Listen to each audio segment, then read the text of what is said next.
बिस्मिल्लाहिर्रहमानिर्रहीम। अस्सलाम वालेकुम स्टूडेंट्स। लास्ट टाइम हमने टॉपिक पढ़ा था सेकंड लॉ ऑफ मोशन। आज हम डिस्कस करेंगे मैस एंड वेट, और इसको पढ़ने के बाद हम थर्ड लॉ ऑफ मोशन को पढ़ सकते हैं। मैस एंड वेट जो है ये मैटर की ही दो प्रॉपर्टीज हैं। मैटर जो होता है उस किसी भी सब बॉडी में मैटर की जितनी क्वांटिटी है उसे हम कहते हैं मैस।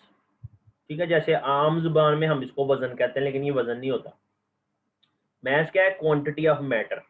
जैसे कोई आपसे पूछे आपका वजन कितना है, तो वो वजन नहीं आप बता रहे, आप बता रहे हैं मैस। तो मैस बेसिकली क्या होता है? मैस है quantity of matter in a body, और ये स्केलर क्वांटिटी है, ये कभी चेंज नहीं होता। आप एक जगह से दूसरी जगह चले जाएं, आपके मैस में कोई फर्क नहीं पड़ेगा। इवन के किसी भी ऑब्जेक्ट के मैस में कोई फर्क नहीं पड़ेगा, चाहे उसे हम एक जगह से दूसरी जगह शिफ्ट भी कर दें। ठीक है, तो इसलिए आपने याद रखना है कि मैस एक स्केलर क्वांटिटी है, इसका कोई जो है वो फर्क नहीं पड़ता प्लेस को चेंज करने से। यूनिट इसका किलोग्राम है, और इसको मेजर करने के लिए हम बीम बैलेंस या फिजिकल बैलेंस का इस्तेमाल करते हैं। ये फर्स्ट पैराग्राफ में सारी बातें लिखी हुई हैं। इसके मुकाबले में आप आ जाएं वेट पे। वेट का जनरल फॉर्मूला है W is equal to mg। ठीक है, अब ये W is equal to mg हमें क्या बता रहा है कि वेट को फाइंड करना हो तो आपको बॉडी का मैस पता होना चाहिए, और g जो ग्रेविटेशनल एक्सेलरेशन है उसका पता होना चाहिए। तो मैस को वेट को फाइंड करने के लिए एक तो हमें ये फार्मूला चाहिए, दूसरा वेट को मेजर करने के लिए हमें हमारे पास जो बैलेंस है वो स्प्रिंग बैलेंस होता है, ये जो फिगर में दिखाया गया है। इसके अलावा क्योंकि जी की वैल्यू एक जगह पे फिक्स नहीं है, जैसे जैसे हम सॉरी डिफरेंट प्लेसेस पे फिक्स नहीं है, जैसे जैसे प्लेस चेंज करें जी की वैल्यू भी चेंज होती है। तो इसका मतलब ये हुआ कि weight of the body changes from place to place. अब वेट की बेसिक डेफिनेशन क्या है? Weight means when a body attracts when earth attracts a body towards itself, then the force applied is called weight। अगर कोई body जिस पर earth force लगाए उसे अपनी तरफ खींचने के लिए, तो जिस फोर्स से अर्थ किसी बॉडी को अपनी तरफ खींच रही होती है उसको हम कहते हैं वेट। देखिए definition, weight of the body is the force equal to the force with which earth attracts it, और ये जी की वैल्यू पे जो है वो वेरी भी करती है। फिर इसके बाद जो मैं आपको बता रहा हूँ इसका फार्मूला है न्यूटन से इसको मेजर करते हैं, और इसको स्प्रिंग बैलेंस से मेजर करते हैं। न्यूटन इसका यूनिट है। जब आपने क्वेश्चन पेपर में लिखने आमतौर पे ये क्वेश्चन आता है difference between mass and weight की सूरत में, तो आपने मैस और वेट का फर्क बताना होता है।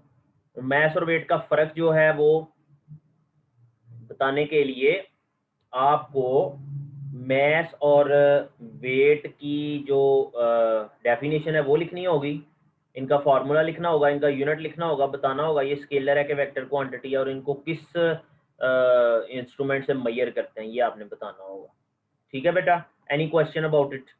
इसके बारे में कोई आपने बात मुझसे पूछनी है तो पूछ लें। If you need to ask any question related to the topic you can ask me. ठीक है जी, अब आगे चलते हैं जी। नेक्स्ट हमारा टॉपिक है third law of motion. Third law of motion क्या है? न्यूटन ने पहले लॉ में हमें बताया कि ऑब्जेक्ट पे जब तक फोर्स ना लगे उसकी स्टेट में चेंज नहीं आता, नेट फोर्स लगी हो तो स्टेट में चेंज आता है। दूसरे लॉ में बताया कि जब ऑब्जेक्ट पे फोर्स लग जाती है तो ऑब्जेक्ट जो है उसमें एक्सेलरेशन पैदा हो जाता है, और एक्सेलरेशन डायरेक्टली प्रोपोर्शनल है फोर्स के, और इनवर्सली प्रोपोर्शनल है मैस ऑफ द बॉडी के। अब हमने क्या करना है, हमने थर्ड लॉ ऑफ मोशन में ये पढ़ना है कि ऑब्जेक्ट जो है जब हम उस पे कोई फोर्स लगाते हैं तो रिएक्शन के तौर पे वो ऑब्जेक्ट वापस एक फोर्स लगाता है। जब हम किसी ऑब्जेक्ट पे फोर्स लगाते हैं तो रिएक्शन के तौर पे उस ऑब्जेक्ट ने भी एक फोर्स लगानी होती है। तो एक फोर्स है एक्शन फोर्स, दूसरी फोर्स है रिएक्शन फोर्स। फर्ज करें एक बॉडी ए है जो बॉडी बी के ऊपर फोर्स लगा रही है, तो बॉडी बी रिएक्शन के तौर पे बॉडी ए पे वापस एक फोर्स लगाती है। तो बॉडी ए ने जो फोर्स लगाई उसे एक्शन फोर्स कहते हैं और जो बॉडी बी ने लगाई उसे रिएक्शन फोर्स कहते हैं। ये डेफिनेशन आपने याद रखनी है, action force and reaction force, ये मार्क हुई हुई है। अब न्यूटन ने ये कहा कि जब भी किसी बॉडी पे आप फोर्स लगाते हैं यानी कि एक्शन करते हैं तो रिएक्शन भी होता है बॉडी का। वो जो रिएक्शन होता है और एक्शन होता है दोनों आपस में इक्वल होते हैं, सिर्फ उनकी डायरेक्शन जो है वो ऑपोजिट होती है। Action and reaction are equal in magnitude but opposite in direction. ठीक है जी, ये हमेशा इक्वल होते हैं लेकिन ऑपोजिट होते हैं। जैसे कि ये फिगर देखें, इसमें बुक जो है वो टेबल पे पड़ी है, तो बुक जो है वो टेबल पे एक फोर्स लगा रही है डाउनवर्ड डायरेक्शन में ड्यू टू इट्स वेट, और रिएक्शन के तौर पे बुक से एक अपवर्ड फोर्स लग रही है टेबल के ऊपर, टेबल से बुक के ऊपर। ये रिएक्शन की फोर्स है जो कि वेट के बिल्कुल इक्वल होगी, R is equal to W होगा। इसी तरह से ये बलून वाली जो एग्जांपल है, जब हम बलून में हवा भरी हुई है, इन्फ्लेटेड बलून है, हम इसको छोड़ते हैं तो इसकी हवा जो है वो फोर्स के जरिए नीचे को आती है और रिएक्शन के तौर पे बलून जो है वो ऊपर को जाता है। जिस डायरेक्शन में हवा आएगी उसकी ऑपोजिट डायरेक्शन में बलून मूव करेगा। ये भी एक्शन और रिएक्शन की एग्जांपल है। इसके अलावा ये रॉकेट जो है,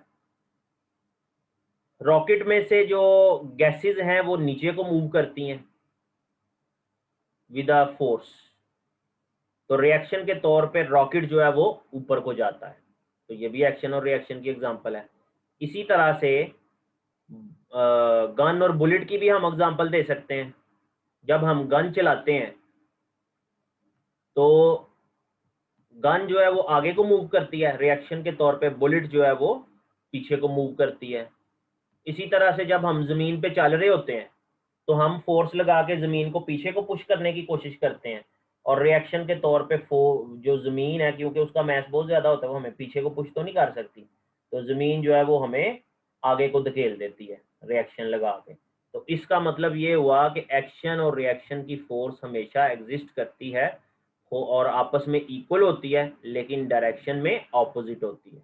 अगर आपको ये लॉन्ग क्वेश्चन में आए तो आपने स्टेटमेंट से पहले एक्शन फोर्स रिएक्शन फोर्स की आपने डेफिनेशन लिखनी है और फिर उसके बाद ये स्टेटमेंट लिखनी है और बताना है कि एक्शन और रिएक्शन हमेशा डिफरेंट बॉडीज पे होता है, एक बॉडी पे नहीं होता। ठीक है, और फिर साथ दो एग्जांपल्स कम से कम दे देनी है, बुक वाली दे दें, बलून वाली दे दें, रॉकेट वाली दे दें, आपकी अपनी मर्जी है। ठीक है बेटा, क्वेश्चन इस पे है state and explain Newton's third law of motion. अगर आप मुझसे कुछ पूछना चाहते हैं इस टॉपिक के हवाले से, कोई भी सवाल जो आपके माइंड में है, तो आप मुझसे पूछ सकते हैं।